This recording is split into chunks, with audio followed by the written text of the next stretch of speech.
there, it's Rob G, and welcome to the second episode of Killer POV. I'm joined by Rebekah McKendry from Fangoria. There you go. And Virginia. And Virginia. And Elric Kane, not from Virginia or Fangoria. Where are you from? I am from Brooklyn, then New Zealand. You're originally from Brooklyn? I was born in Brooklyn. Can't you tell by the accent? You know, we already went over this and I totally forgot. Yeah, I have a photo of me, Darren Aronofsky, Michael Jordan, and Jerry Seinfeld. Should have known. So thanks for coming back. Hopefully you came back. Yeah, we're just going to kick right into the show. We'd like to kick it off by talking about what we've seen in the last week. So have you guys seen anything fun and interesting and exciting? Well, I have to ask, have you guys been watching The Following? Yes. I haven't, not yet. I have the first 4 episodes waiting for me at home. Excellent. So, Elric, have you enjoyed it so far? I do. I think it's pretty cool. It's pretty... I worry that the high concept will burn out quick. This is what I'm worried about too, but I'm totally into it right now. Yeah. So that's become like my newest obsession this week is I'm so into The Following. What is, I know nothing about it. Can you give me a non-spoilerish 2 to 3 sentence synopsis? This one guy who is obsessed with Poe, Edgar Allan Poe, has kind of created this cult of people who, even though that he is in jail, they carry out his killings for him. But he was a failed novelist. He had written his own book that didn't fare too well. And so part of it is that he's now trying to structure these killings from prison. Mm-hmm. Other people are carrying out the killings. He's trying to structure it like a book. And Kevin Bacon, who is the FBI agent who is obsessed with the case, etc., is the lead character in the book he is writing. Wow. Okay. Or the book he is orchestrating in real life. So it's pretty strange. Elric's right. It's a really high concept where everybody is involved with somebody else, and it's very kind of interwoven web of who's in the cult and who's not, and who you think is in the cult but probably isn't. But cool to see Shawn Ashmore like in something mainstream. Like we see him in every Darren Lynn Bousman thing, and I keep going, he's good. Like I remember in Mother's Day just thinking, oh my God, if we got rid of like half these other characters and just focused on him and Jamie King, it'd be great. It would have been a much stronger film. But yeah, Ashmore is my favorite part of Mother's Day for sure. Yeah, he's really. And you got Kevin Bacon. I can't really go wrong with that. They have the bacon. Yeah, they do have the bacon, and he's got his Achilles heel. He has a pacemaker because he was stabbed in the heart before by the killer.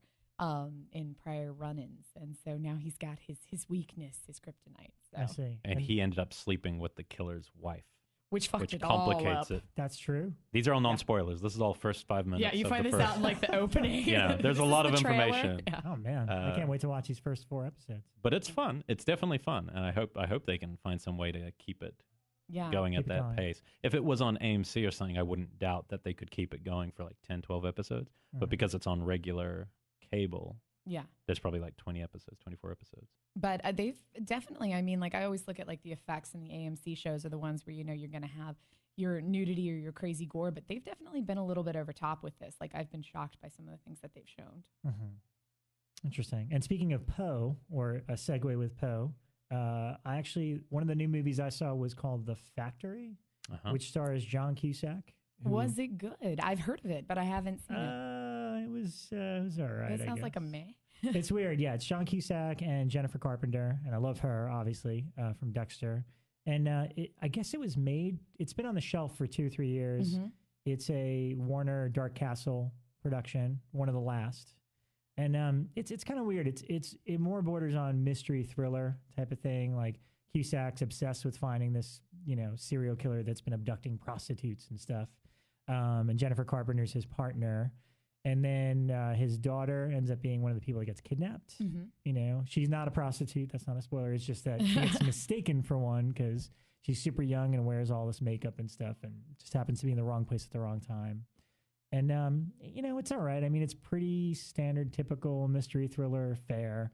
And I was kind of getting into it because it had a little bit more of a mean streak to it. It bordered on mystery thriller with a little bit of the torture porn thing in there. I heard like a bit of Fulci, New York Ripper sadism, maybe. I could definitely see that. Honestly, to me, the ending, which I will not spoil for anyone, is you're either going to love it or hate it, and I hated it. Oh, no. So I was all right, now I definitely don't want to ever see this again.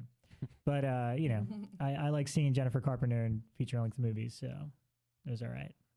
What do you see, Elric? Well, I went to Cinefamily, which is a great institution of Los Angeles. If With you the don't know most from here. uncomfortable seats. Not ever. compared to Long, not compared to hopefully. Jump Cut. I know. They're redoing the seats, which I'm thrilled by. We take that. I actually saw 2 films. Part of their series is called House of Psychotic Woman, and there's by the way, is based off a book by Fango employee Kayla Janae.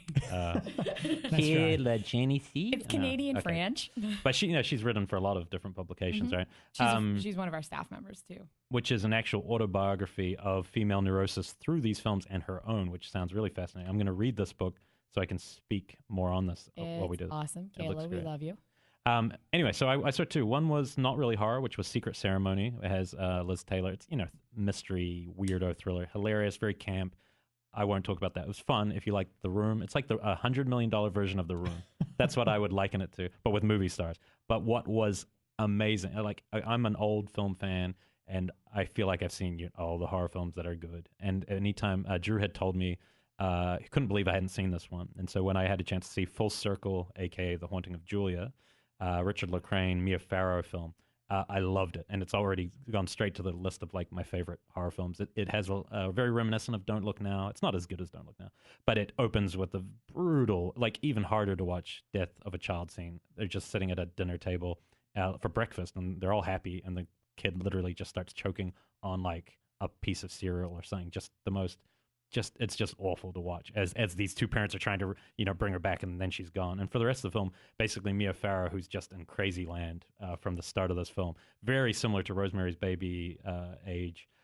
She basically, it's about a slow burn possession. Slow burn. What I was thinking about while I was watching is this is when now we call Ty West slow burn. Yeah. But what it is called just normal movie pacing back then. Right. And it really isn't that slow, but by contemporary, since MTV, it's slow.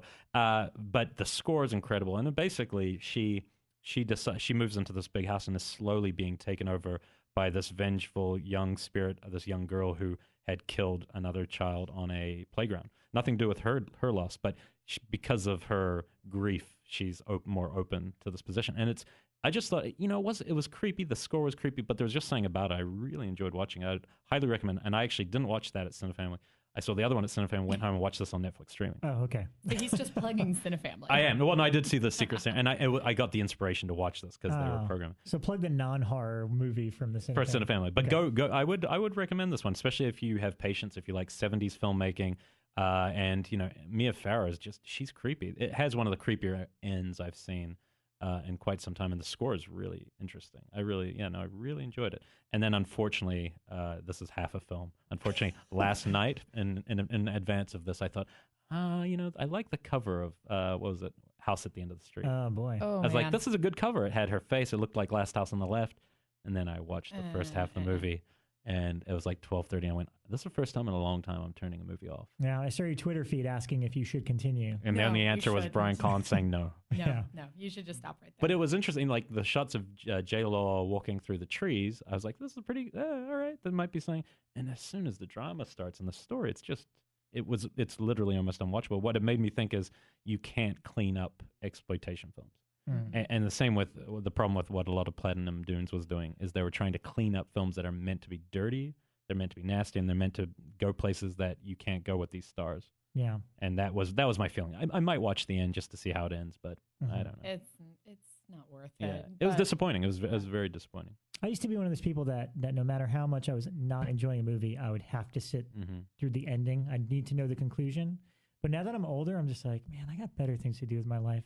I don't have the patience that I used to have. It depends on how formulaic it is for me. Like if it's a slasher film and I know exactly what's going to happen, nothing is going to violate, or a torture film, then I have no problems turning it off. But if it even slightly violates from the formula, I feel like I have to stick around. Just to see what they did with it. Yeah. There's a story I always loved, and if we ever see them again, we'll ask them. That about Landis and Dante, who were always good friends, and I always heard that they went to everything. They saw every single movie, and that one day they were sitting in a movie. I can't remember which one it was, and one of them looked over to the other one halfway through and said, life's short, and they walked out. and they stopped doing that. They stopped going to the movies. Which I love that. It's such a great friend kind of moment. You know? Yeah, like, what are we doing? Yeah, it's like, really? Life are we is gonna, short. Let's just go and do other stuff. Go make Three Amigos. Yeah, there you go. That's fun. The only other movie I saw that I thought was worth mentioning, which... you have like those vague memories of movies that you feel like you've seen parts of. was Visiting Hours, which I'd never seen before. Yeah, that's a good one. Yeah, Michael Ironside at his crazy best. And that's one of the best kind of killer. He's just so focused. He's so intense. I remember bits of it, but watching it this week, I was like, I definitely have not seen this whole movie before. And also, you wrote about the trailers for that article recently for Fear. Yeah, that was the inspiration. Yeah, which is a great trailer. One of the best. Yeah, one of my favorite trailers. Oh, I got to watch that movie. And it's on a double bill that Shout Factory put out with Bad Dreams. Oh, yeah, Bad Dreams. Which is an interesting double bill. But Richard Lynch is amazing. He's crazy. Yeah, I actually did the special features for that, for Bad Dreams, and did Richard Lynch's final on-camera interview. Oh, wow. Oh, wow. Yes. That's awesome. That's one of those examples we were talking about last week of movies that you see the VHS cover for. And I rented that so many times growing up because every time I went in there, I had such a good cover. And I would rent it. And that moment I don't think was ever in the film. You know what's weird is I've never seen Bad Dreams, but I know exactly what the cover looks like. Yeah, the cover with the hand, burnt hand over the woman's face. It's kind of cool. It's a pretty crazy movie. I own it, but I've never watched it. It's like one of those that, I picked up at a Goodwill or like a swap meet and never watched. And remind me for a future episode to talk a little bit more about the making of these DVD special features, because I have a pretty wacky Richard Lynch story from his last interview with us. So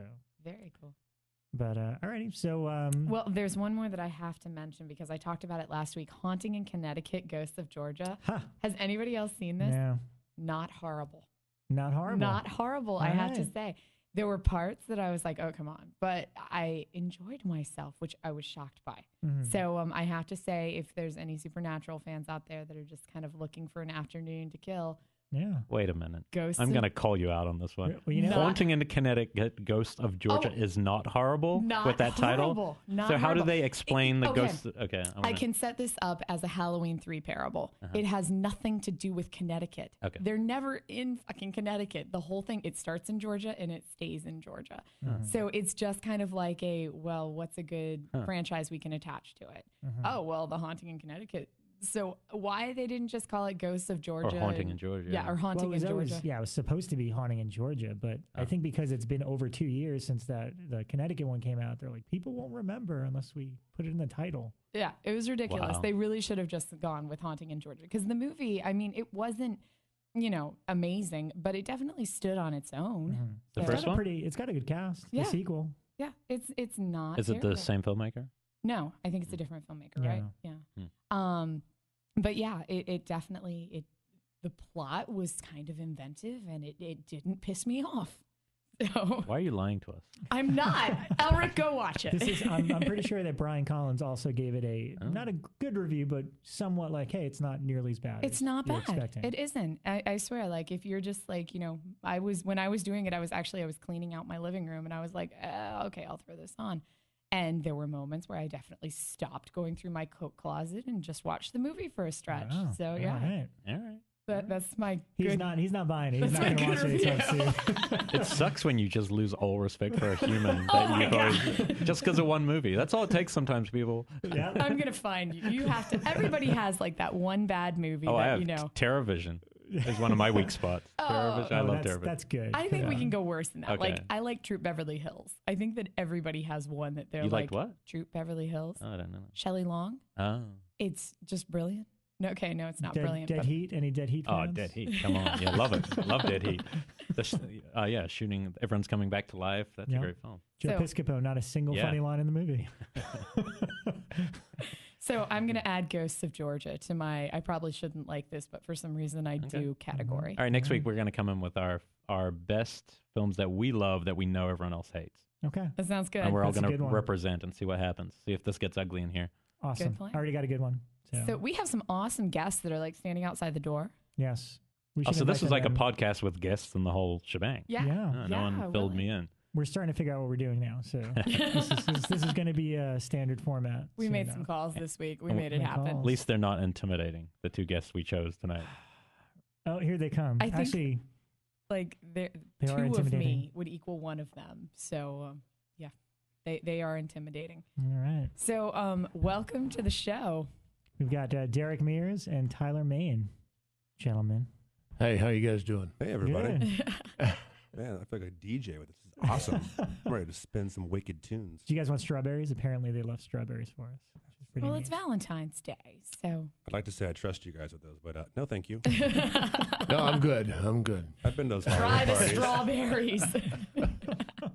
So welcome to the show. You know, what's cool is I remember doing the press junket for Halloween 2, and all the way back then was when Tyler was first talking about Main Entertainment. And I don't know if you had the title for this yet, but I'm pretty sure this was the movie that you're like, this is the movie we're going to start making with Main Entertainment. So, Yeah, actually, I think the first one was Penance Lane, which we're going to be doing next. Oh, okay. But yeah, it's been a long road, hasn't it? Yeah. So I mean, it's really cool that to kind of hear about the origins of this, and here we are to talk about the first feature that you're going to tour. So I guess finally, God damn it! So can you tell us? Can you give us like a synopsis of this first one and the title, because we haven't said it yet? Yeah, it's Compound Fracture. My wife and I wrote it, and it is a supernatural thriller, ghost story, where a family has to come together after about 20 years and reunite to overcome a vengeful ghost who is sitting right next to me, and I'm not going to piss him off. I like to think misunderstood ghost. Well, very misunderstood, yes. All right. Violent and angry, in a violent, angry way. And another iconic villain as your father in this one. Yes, Muse Watson. Yeah, so we have 3 serial killers in it. wow. And like I say, it's a ghost story with some horror elements to it. Mm-hmm. And it's pretty interesting for, the first one out of the gate. And then after this one comes Penance Lane. But we're taking on a tour. We're doing 70 cities and going crazy with it. Man. When you say Yeah. we, you mean like you and Renee? Yes, me and Renee, yes. And Muse has said he's going to show up at a few cities too and stuff. And I'm going to drag Derek's butt out there. We'll see. I'll get you out there. 70 cities. How long is it taking you to do the tour? Till the end of August. Oh my gosh, you were going to be so exhausted. Yeah, it's going to be a flashback to my wrestling days, I think. It's kind of crazy. Oh yeah, you were with the WCW. Yeah. WCW, UWF, and all of that. So what inspired you to be a creator of a film? Like, was there a particular production that made you consider doing this?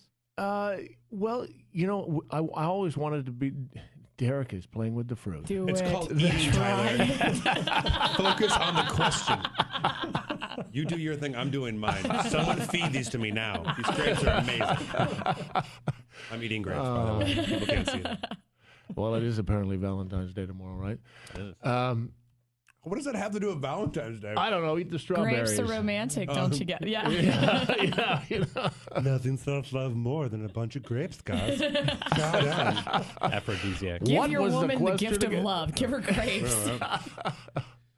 Oh, brother. I think we're talking about when you decided to kind of tackle doing this movie yourself, and maybe you could actually talk a little bit about the creative process with your wife, because is your wife a writer? Are you a writer as well? Like, have you guys collaborated on stuff before? Yeah, well, my wife was the editor-in-chief of Top Cow Comic Books for like 10 years, and then she was with Radical. She was their senior editor for a while.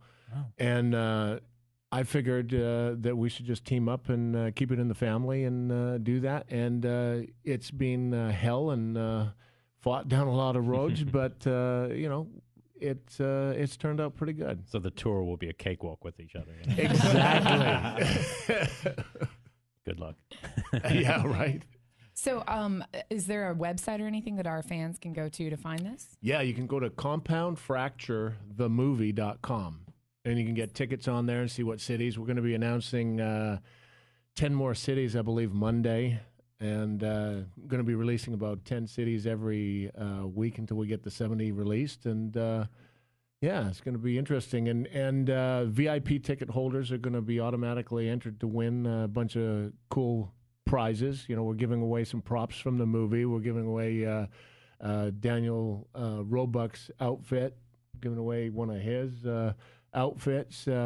He pointed at me, podcast. I know you can't see the finger. He could have been talking about me. He was My wearing hoodies. Elric's outfits. Yeah, exactly. Elric's hoodies. And we're offering a walk-on role to our next film, Penance Lane. But the granddaddy of them all is I'm putting up one of my Halloween jumpsuits. Oh, wow. As a grand prize. That's cool. For Michael Myers jumpsuit. Yes, one of the Michael Myers jumpsuits. They let you keep those after the show? Well, busted. You bought that off the studio? No, actually they do. They've. I have the knives and everything. It was kind of cool when I did the first one. The props guys presented me with a knife and said, "Hey, you deserve this." That's I cool. won't be giving up any of those. But Have they been washed? no, no. Asking. No, they're smelly and still covered in blood. So technically, somebody could win that and be really grossed out. Yes. No, they could actually take some of your DNA from that and make in the future when you can make like your own people. They can make their own Tyler Mane for the future. I see a Tyler Mane army. Or Michael Myers. Yeah. It must have been a great idea. Yeah, because I'm working Elric and I both marketing had angles, it. man. Marketing angles. Do you want to clone me in the future? Yeah, Thank you, come see the Derek. movie. I appreciate that. That's great. I am curious about one thing because you guys are both physically intimidating guys, at least to small men like me. And you get typecast easily in this industry, especially in the horror, right? And that's another reason. Well, yeah, and I was thinking, like, if you're then going out of your way to create your own work, is there a side of yourself that you wanted to get across that you have never had the opportunity for both of you, obviously? You just want to be able to be creative and do more than just the big guy roles. And that's another reason why I started my own production company, because I wanted to, do broader roles and be able to be creative.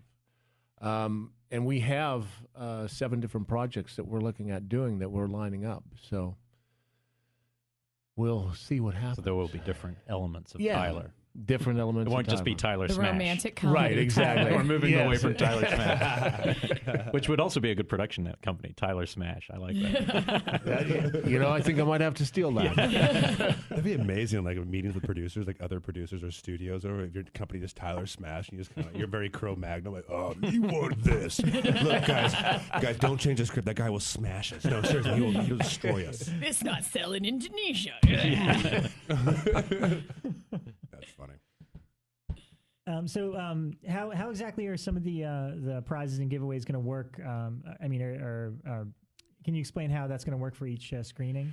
Yeah, what we're doing is we're picking one winner from each screening, and they're getting entered into the big granddaddy. So you'll have a 1 in 70 odds to win all the prizes, and there's I believe 7, so you'll have 7 shots and 70 to win.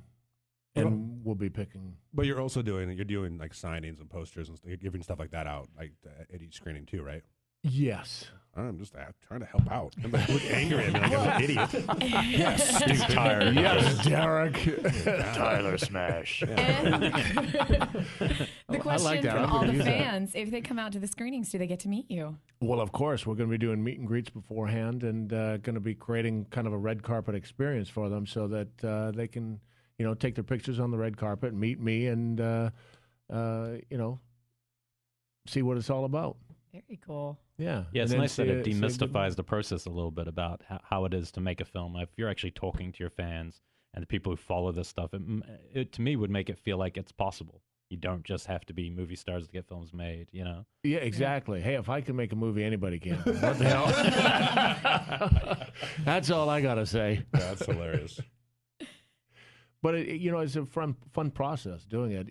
Being an actor, you see one side, and then when you put on that producer's hat and the writer's hat, you see a whole different side of it. And you have to think of things totally differently. You have to think of how you're going to market that film, where you're going to market that film.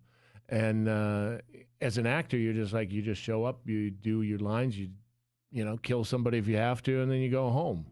And it's a lot bigger process than that. So what was kind of the toughest obstacle that you faced on this side of the fence?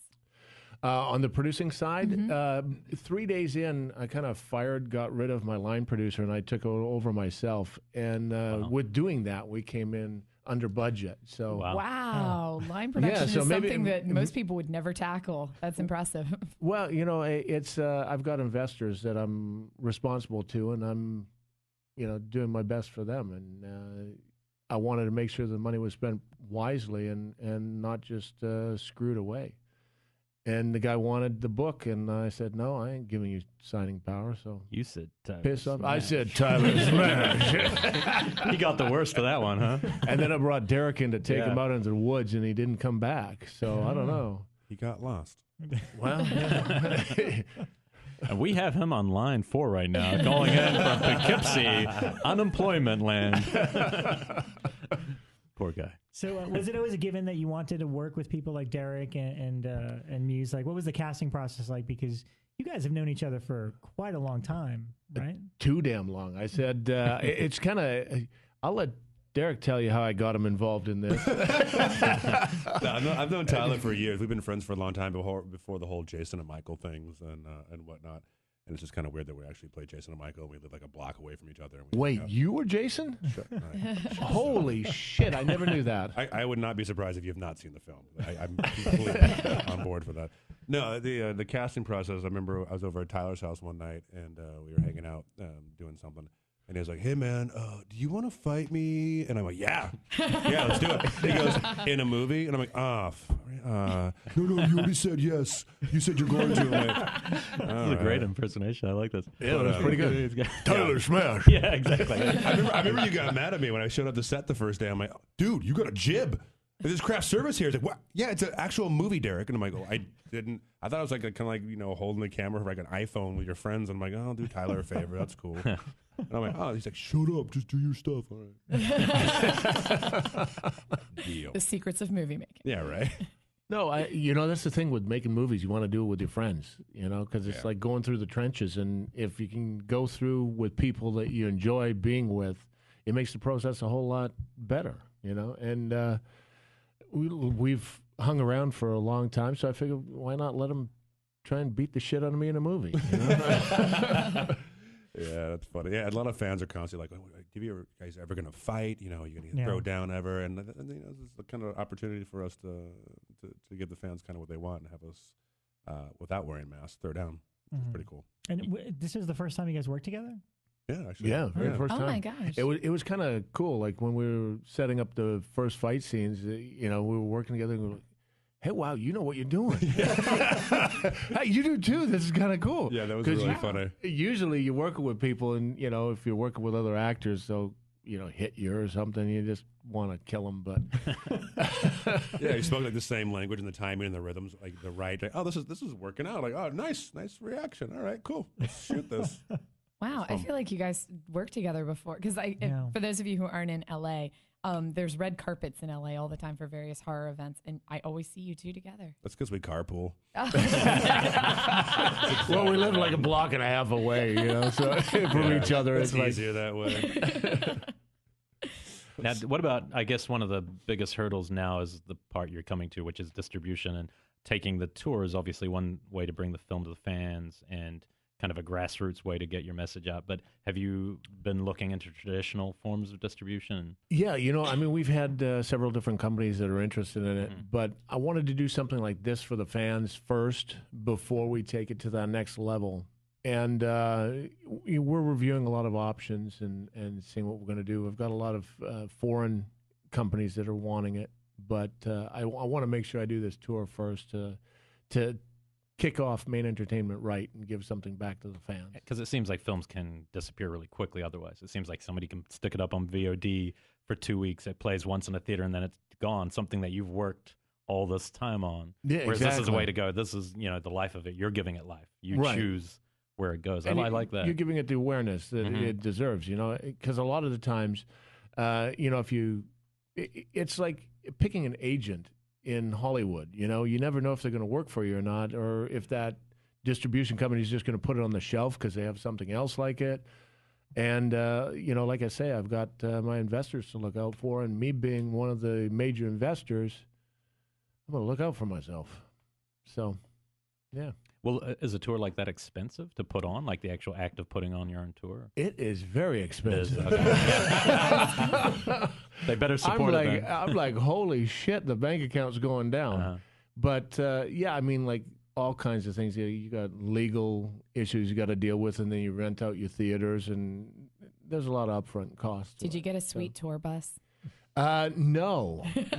We've For got two of you? A bus for two. Living large. I want like a Guns N' Roses style 80s tour bus going across country. We might be lucky if we get one of those little Volkswagen VW bus. VW buses. Your head sticking out the top of it, the sunroof. Exactly, Too yeah. big.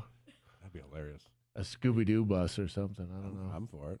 You should be filming some behind the scenes of this tour. You know, it seems like that could be an interesting process to watch for fans. Yeah, we're definitely going to be doing that. Yeah.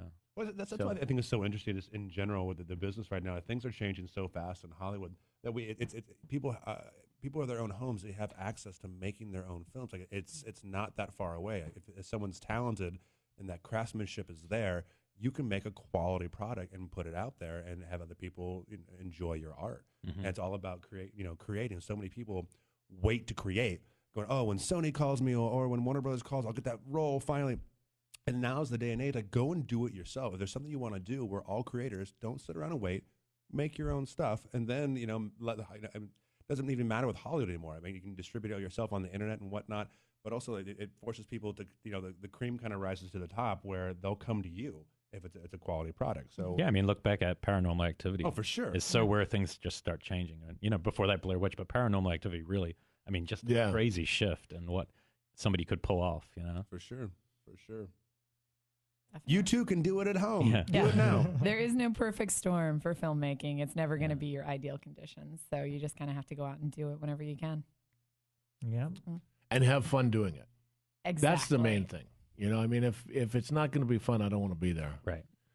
And, you can do it for a reasonable budget. As Derek and I have both worked on big budget films where they just take the money out in the middle of the street and pour gasoline on it and light it on fire, and you don't do anything all day. But we shot this in like 20 days, and it was a fast shoot, but it was fun. I mean, everybody had a great time. It was actually the most fun I've had on a film in my whole career. Where did you guys shoot at? We shot up in just past Castaic, in Peru, I think it was called, right? Peru, California. Peru, yes. yeah. Okay. Yes. Now, I know a lot of people sometimes feel their first one's rushed, their first film. What is the one thing you need more of next time you make a film? Like, is it more time or? Yeah, I mean, you're always fighting time. You always want more time. You just have to look at the budget and squeeze everything in there. I mean, if we would have had an extra 2 weeks to shoot, we could have just laid back and said, oh, okay, great, let's just take our time with this, But you're going through there and running through the trenches as fast as you can. You got to just hope the hell you get all the shots and hope it cuts together good, and it did. So. I think the secret to a lot of people that understand with filmmaking is the craft service. If you take care of your crew, exactly. Craft service if you get good food. And I was really impressed with your craft service. Who was the head of your craft service? Oh, that was a guy by the name of Todd Farmer. There you go. Todd does a cameo in the film as an actor, but also I remember showing up on set. I'm like, he's like, hey, Derek, you want some of this? This pasta? And I'm like, what are you doing? And Is that your Todd Farmer? That's my Todd Farmer. That's funny. And I'm like, did they trick you into doing craft? No, I'm just going to help them out a little bit. It's okay. And I'm like, oh my God, you're amazing. That is awesome. You're an A-list film writer and actor. And you're like, oh, I'll do this. I'm like, this is amazing. Was he giving you notes? He drive angry, right? Yeah, they drive Wow, angry. he's like flipping pancakes on your set. Yeah. He goes, no, you guys are going to need me to help you guys get through this. And, he stayed at our house. He's a really good friend of ours, drinking buddy with Derek and me. But the funny thing is, I remember we're doing a loop of the house in the car, and we come around, and there's Todd Farmer on the phone, and he comes up with his shit-eating grin on his face. He goes, I'm talking to Stephen King. Just a minute. Wait. Wow. And we're all like, where's lunch? Where's lunch? Come on. I want my fucking pasta. And Renee and I are in the car, and we're driving off, and we go, what the fuck did he just say? So Who's funny. he talking to? Why the hell is he here? And the people who don't know Todd wrote Drive Angry 3D. He did Jason X. He did the new remake of My Bloody Valentine. Right. And he also acted in all of them. Yes. Yeah.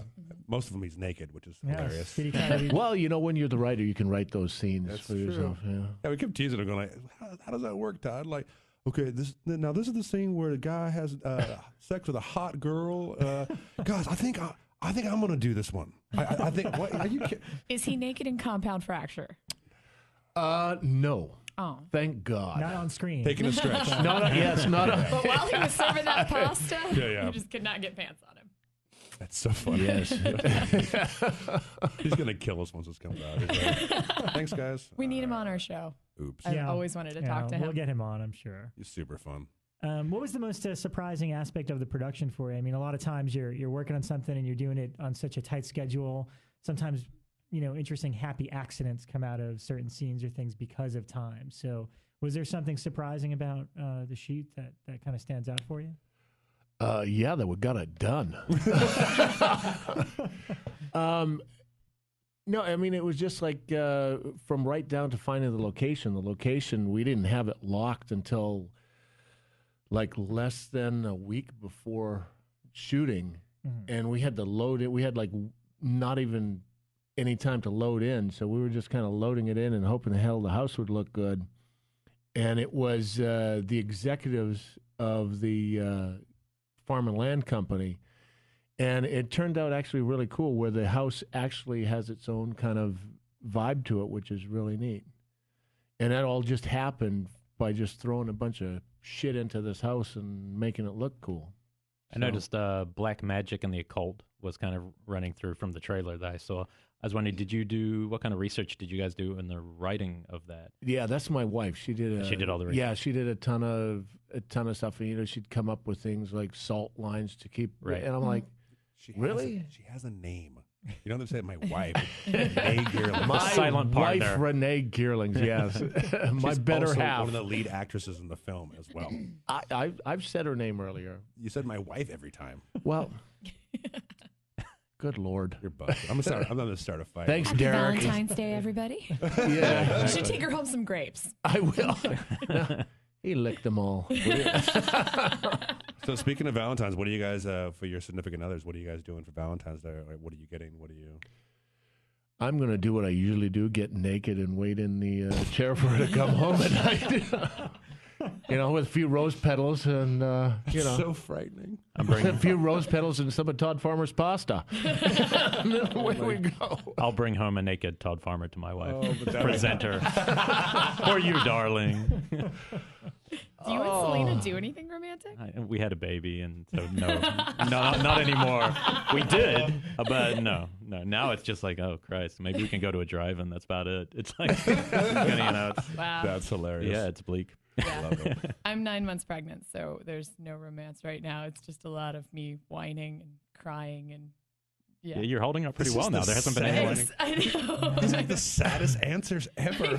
Oh my God. I thought mine was pretty good. Exactly. Yeah. Mine's the saddest. Actually, I'm spending my Valentine's Day with Derek Mears at the FearNet offices. So see, that's the best answer we got. God. You should take him flowers and chocolates. That's true. And Be strawberries. Strawberries. You tomorrow better for wear sure. something sexy. I'm gonna be pissed.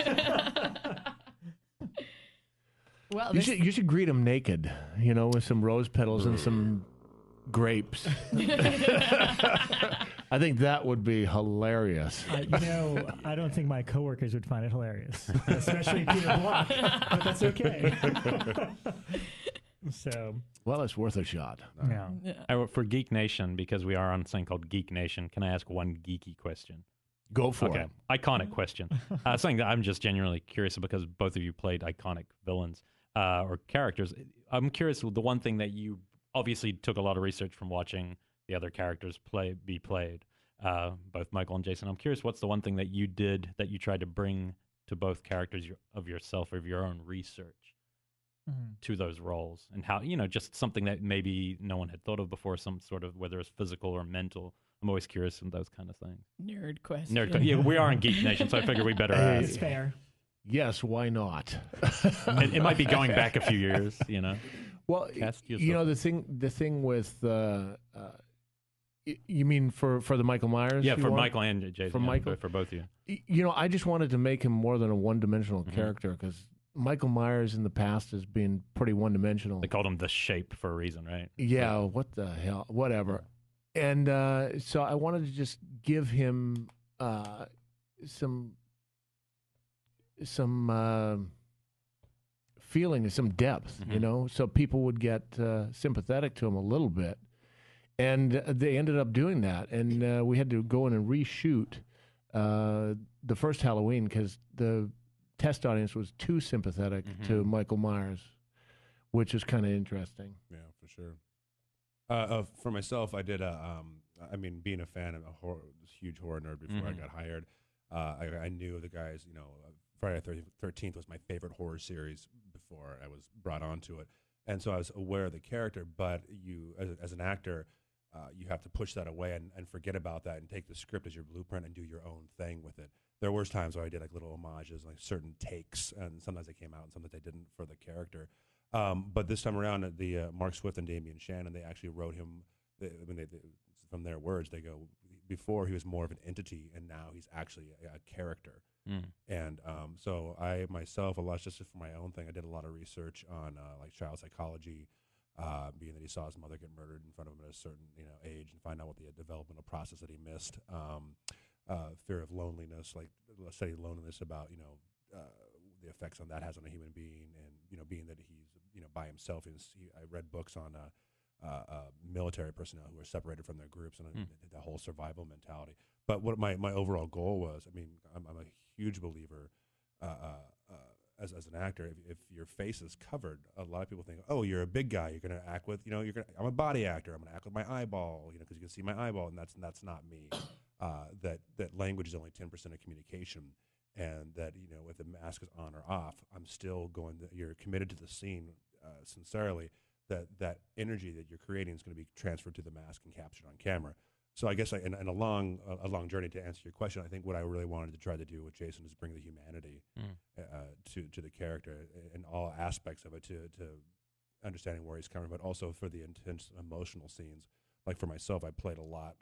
Rather than just going out, oh, this is the scene where you kill somebody. No, because no villain sees themselves as a villain. There's a reason for it, and I almost played it like a Vietnam flashback, being that these new kids were the kids that murdered his mother, and his mother was the only tie to love in his life, being that he's rejected from society, and that tie to love. So we all have that energy of like, oh my God, if someone we care about, a child or a family member, is murdered in front of us or hurt in front of us, we have that ability to that passion, that aggression, and that anger and sadness to build that energy and release that on that person. And that's what I try to do with a character, to tap into that humanity of the situation. That's interesting. Well, it's interesting that because both the characters are children, and then we don't get to see what happens to them, and then suddenly they're both hulking adults killing people, it's interesting to look back at the psychology of how that mentality would have developed in those lost years. Yeah, we don't see them on screen. Well, it's a hard balance also. I mean, I understand. I mean, like for the Jason character, we shot scenes like what Tyler was saying, the the compassion the audience has. But you also, it's almost they're written as like they're the anti-heroes. Like we all go to those films to watch these guys, tear people apart, because in a way we relate to them, because we're all different. At some point there's a vulnerability in all of us, and so we relate to these characters. Oh, he's different, and like, oh, I would love one of these days to like let loose on my boss, though it's not socially acceptable. And it's a release for all of us because it's all pretend and it's not real. We go, oh, that was a lot of fun. We can't do that, of course. Maybe that's why I kept getting fired. God damn it. But it makes sense for Rob's films, because obviously Devil's Rejects does the exact same thing, right? Halfway through, it really switches your allegiance to the side of the Fireflies, the ice cream scene. Yeah. And so it was obviously similar. Was he worried about you being too empathetic, your character? No. I mean, we talked about it. It was kind of funny when Rob asked me to do the role. I was in Canada talking to producers about another project, and phone rings, and it's Rob Zombie, so you're going to pick up the phone, right? And he goes, hey, I want you to be Michael Myers. And I go, Rob, really, why would I want to wear a hockey mask?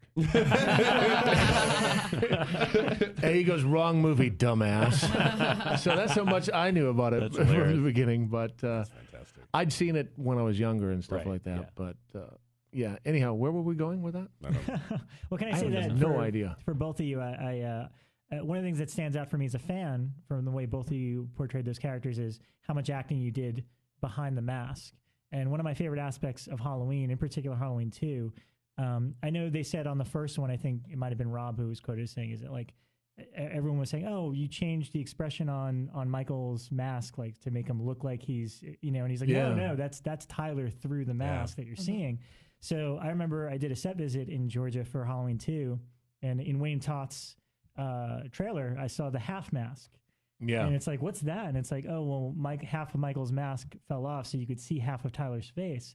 And when I finally saw an image of you, it's like, you almost can't tell the difference between the face and the mask. And it's kind of a testament to the way you played the character, is that even with the mask or without it, you're still Michael Myers.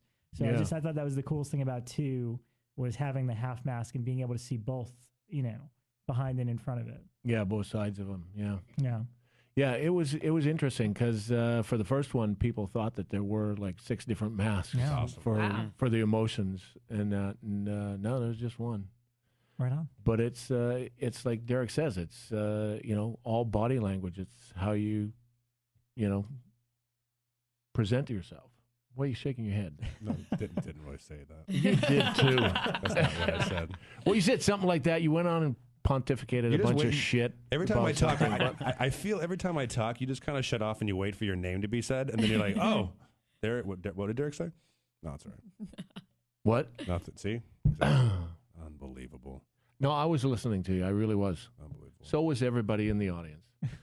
It's like an old married couple, huh? I know, right? You have no idea. You have no idea. I want him to join the tour and then make it a reality show. You and your wife.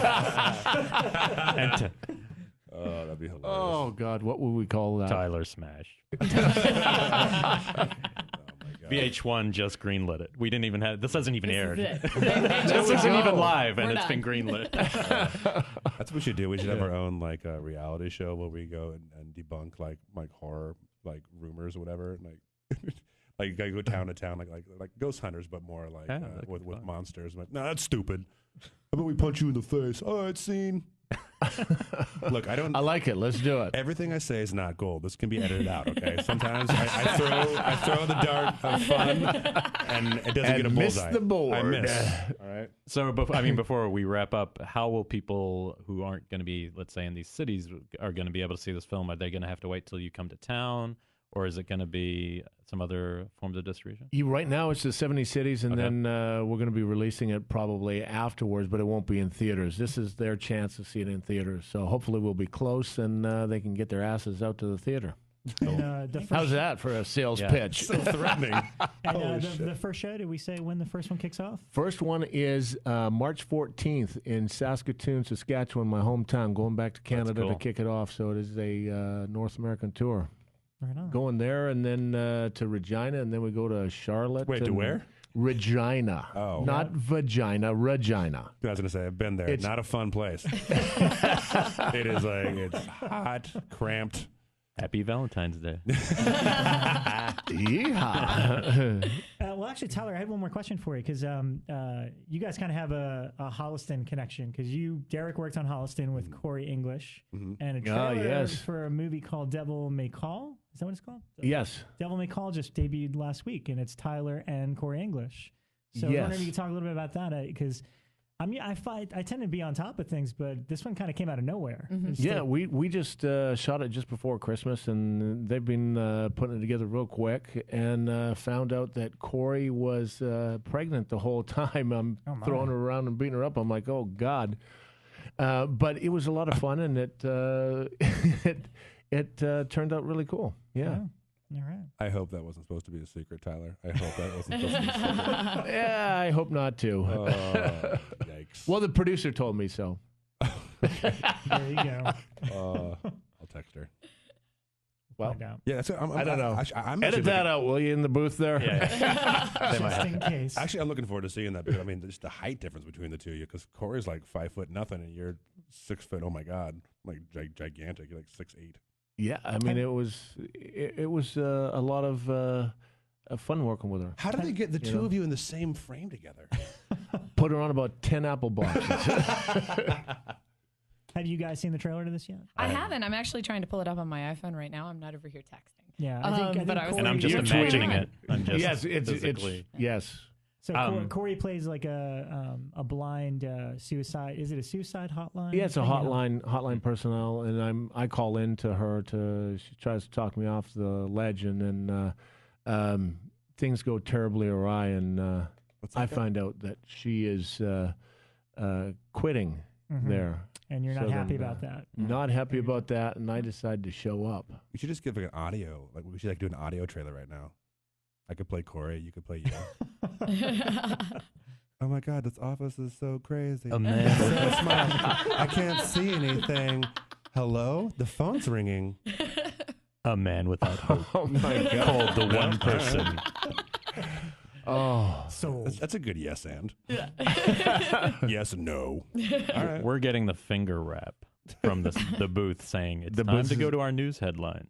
But do you guys want to just sit patiently and listen to us blather about news for a few minutes? Sure. you Well, could chime in. just, okay. Yeah, good chime in. news Let us know what stuff. you All right. think. You're What's gonna going on in regret horror this. news? I Yeah. got to turn to my news page. Someone's not prepared. I am prepared. I wrote down news. notes. Who cares? Where's your notes, Elric? Here. Back to the wait, serial here's killers. mine. Yeah. So, the big news that ticked me off this week, have you guys seen Makinov's come out and play manifesto thing that he released online? No. No one saw I don't it? read manifestos. Oh, Jesse Ventura's. That was a good manifesto. Okay, so the guy That who was only good. directed Come Out and Play, which is the remake of How to Kill a Child, Right. has released this manifesto online where he wears a mask because he doesn't want people to know his identity, and talks about how film is pain and you should never enjoy films because film is pain. And it is, it just irked the hell out of me. So I was waiting to ask you guys what you thought of Makinov's manifesto. Sounds like a really good publicity stunt, which is obviously working well since we. Haven't heard of it. Ah, good point. Yeah, right. You sure it wasn't Vincent Gallo? Because it sounds like him wearing a ski mask. No, this was definitely not Vincent Gallo, but that I would have been amused Yeah, That would've by. been I more would have been music. interested if it was him. Yeah, yeah. So definitely check it out. Okay. Eli Roth released pics of Green Inferno. Oh, cool. Did you guys see those? This Else read the news This here, is people. anticlimactic when it's audio. It's like he has photos of a new movie, and I'm like, I can't. I love as you say things like you're talking about the news and everyone is looking like not blinking, just staring at you, not helping you at all. They're like, nope, you're on your own. Keep going. Okay, fine. Lords of Salem trailer. Anybody? Ooh, all right. that was looks fun. pretty cool. There we go. Yeah. There we go. Yeah. Tyler want to chime in on this one. Everyone looks at him during the Rob Zombie art period film that we're all looking for. Wow. Yeah. There you go. It looks. I'm excited to see it. It looks gorgeous. Yeah. You know. You know, because I saw the first trailer and the second one, and I said, well, it looks like there's some Kubrick shots in there, and Yeah. somebody's like, I never thought I'd hear the words Kubrick and Rob Zombie in the same sentence, and I'm like, why not? It's you know. I was thinking it looks cool. Jodorowsky. Jodorowsky, yeah, there you go. Jodorowsky and Kubrick, Zombie. Jodorowsky. There's definitely All in the some- same thing. But a couple of members of the Fango staff saw it okay. and said that it's just fucking awesome. So All right. I'm excited to see it. So Unleashed. Looks good. yeah. I have written down the Hannibal artwork was released. What are you talking about? The TV show Hannibal. Oh, okay. Yeah, that's coming up soon.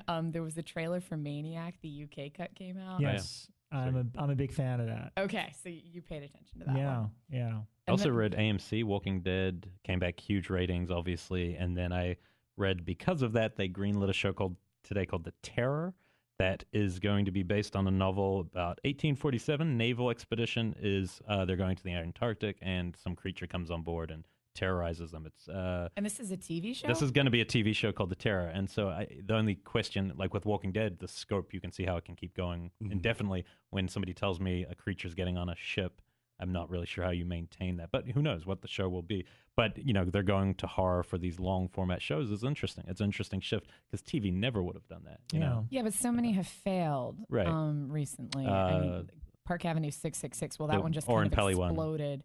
The River. The River, which is similar I actually to that. liked. I wish they'd kept that one going. The found footage thing was a little much. It was So, annoying. I mean, It was, but the plot was cool. I liked the plot. Imagine having to write something where every time you came up with a scene, you had to go, oh, which camera? How are we going to justify it? Like, it just is so, it's obnoxious after all. completely. Derek and Tyler, I'm turned against you tonight. God damn it. Do you guys keep up with any like horror television, Walking Dead, or For sure. Are you kidding me? I'm a huge, all the time. Like I was with the, it's not like a nerd. I was with Walking Dead issue 1 of the comic books. Nice. So I've been in there a long time. I know exactly what's going on. Are you up to date? Did you watch the recent one? No, I haven't watched it yet. No spoilers here. Then. Man, I deleted so many people from my Facebook. Like, hey, what about this? Why are you talking about spoiler? Delete. Yeah. Horrible. Yeah, if you post spoilers, stop being a jackass. Public service message. Boom. Moving on. Tyler, do you watch that stuff? Yes, I do. I like to wait until like a season comes out and then watch it as a marathon. Binge. That's how I do it. It's like you take a Saturday and you watch the entire season. I have not seen Walking Dead, the most recent season yet, so shut up, all of you. Did you see? Well, Netflix has picked up on that, and Netflix, for their own shows, just created David Fincher to create a show called House of Cards, and what they did is they made the whole show and they released it all at once. Yeah, very risky. Cool. Like here's 20 episodes for free. I had no idea that's David very Fincher. interesting. All of my he started. Netflix discs that have come within the past 2 weeks have a House of Cards ads on them. Interesting. It's And kind of I it's a had no idea what it radical was. it's a radical shift, and it might backfire on them. But you know, Well, I mean, you never know, because there's nothing that pisses me off more than you see an episode and then you got to wait till the next week to. Yeah. I hate that. Because That I just forget what pisses happened. me off. yeah. Right. So you like to see it all the way through and then be done with it, and then move on to the next one. What about TV? Would you guys ever think about trying to create your own show? Actually, I do have a show that I'm working on right now. That's one of the 7 projects. The 7 projects sounds like the apocalypse. Yes. Yeah. One of the 7 projects. The 7 projects of Tyler May. Well, thanks so much for coming in. We really appreciate it, and good luck for this epic tour. I hope we get to hear about it from the road or something. That'd be fun. Get some updates. Yeah, definitely. And thanks for having us around for the news. It was amazing. It's awesome. I didn't even get to the films coming up, so I'm just going to scratch that. The next one's Dark Skies, which I'm not looking forward to seeing anyway. I kind of want to see it. It looks kind of neat. Okay, so the only film you got to worry about is Compound Fracture. Compound Fracture. Yeah. That's the List. important one. Then Exactly. Dark Skies, maybe. Yeah. And after that, we have Last Exorcism 2, which we spoke about last week. Pass. I'm excited about it. What are we playing cards now? I think ever since she had this baby inside her, there's some possessed bad taste child growing inside with Leonard Moulton like taste. He's got a little beard and no legs in there going like this. Ghosts of Georgia is the greatest I don't know film what of to the make week. of this. Bring back Becca. I still love my Nazis and nuns, guys. Okay, good. Come Okay. on. Good. All right. That could come out of context poorly. Yeah. Well, to be fair, we did skip the segment where I talked about the best awkward sex scenes, and that was where I was going to highlight all of my All right, rapid fire, because we're missing Valentine's Day. Very quick before we wrap. Favorite or bad horror, sex, or love scene? Could be a relationship or a sex scene. Oh my God, that's good. There's so many good ones. I'm going to ask Todd Farmer to write me one. I still like the double stabbing in Friday 2 with Kevin Bacon doing the double arrow through double. Where they're literally being joined. Yeah, for sure. Yeah, that's a good one. The phallic symbol of that. I'm gonna go with Angel Heart. Ooh, yeah, nice. Hey, that's pretty hot. I got That's pretty a list erotic. of like 20, and then I was like, love film, and then I've got my awkward sex films, which is definitely Visitor Q. Takes the pick on that one. But best sex scene, Angel Heart. I'm going William Friedkin's The Guardian, where the woman is having sex with the tree. not Evil Dead when the tree's having sex with the woman. This is The Guardian where the woman has sex willingly with the tree. Talk about getting some wood. Buzzing. Buzzing. Wow. You know what? Off the top of my head, I'm going to give it to Todd Farmer in My Bloody Valentine 3D. Oh, yeah. I think his whole sex scene and then the reversal where the naked girl chases him is pretty fun entertainment. Actually, no. That's the one with the baseball bat, right?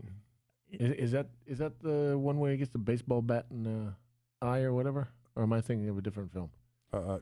Anybody? No, you're thinking of Drive Angry 3D. Oh, okay. Oh, yeah. That was pretty good, too. Other naked sex Todd Farmer scene. Right? Any Todd Farmer scene is usually a naked sex scene. So it just depends if he's using a baseball bat or what. The Nick Cage sex scene in Drive Angry, having the shootout while having sex. Oh, yeah, that's pretty awesome. Yeah. But you know what? That I saw that first, and I'm going to ask Todd about this when I talk to him next, in Shoot 'Em Up. Shoot 'Em Up, when they actually are falling and they're having sex while they're falling with bullets flying around, and it's an amazing. I fucking love that movie. Yeah, underrated. People got their kinks, man. Whatever gets you out. As long as it doesn't hurt people, go for it. Well, I guess Can we you have imagine? to wrap up. That'd be amazing. Like, hey, look, I kind of got this thing. Can you shoot this gun when we're doing it? It makes me feel, Wait, what? I can't really. I only got one gun I want to be shooting at that time, and that's it. And that's a wrap. I can't achieve unless I get shot at. Guys, thanks again so much for coming in. We really appreciate it. And, we'll keep you posted on Compound Fracture, but see it as soon as you can when it's in your town. Cool. In your free time, check out Tyler on his Facebook and Twitter. I think you're going to document when you're on the road and like tweet about it. And correct? Yes. It's Tyler _Maine is the Twitter, and compoundfracturesamovie.com. Right on. Yeah, mine's Derek Mears if you want to hear me like making fun of Tyler the whole time. That's what mine is. Which is usually daily. And if you want to drink with these guys, they can find you where? Any local bar. And with that, Red carpets around LA. Guys, thank you so much for having us. We had a good time. Well, I had a good time anyways. Oh, I had a great time. And you got a catchphrase out of this for nothing. Yeah, Tyler like, Smash. I don't just give that shit away. I know, right? Are we going to sign like a contract so I get to use that afterwards? Or I'm Roger Corman. Cool. Thanks for joining us. This is Killer POV, and we are out this week. Join us again next week.